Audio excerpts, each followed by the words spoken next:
This is my 1951 Ford F1 pickup. This is what it looked like when I bought it.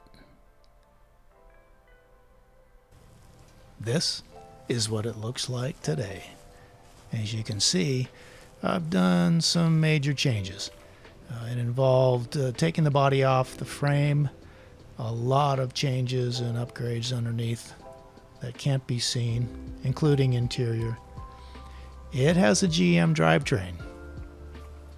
Go ahead, flame me in the comments.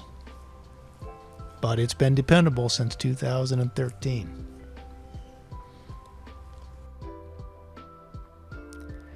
Now to start the project, I took the front end off. Familiar territory as I've taken the body off the frame before.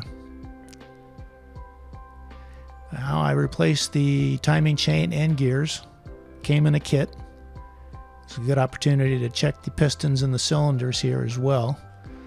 The kit included lifters, valve springs, keepers, timing chain, timing gear, and of course the camshaft. Now I used the rockers and the push rods, and here you can see I've vapor blasted my old intake manifold, made it look like new.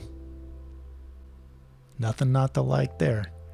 I also vapor blasted the shiny valve covers, and they match pretty well. Here I've reached the home stretch, and in the next frame you'll see I topped it off with a custom-made cold air intake. Now the sound test.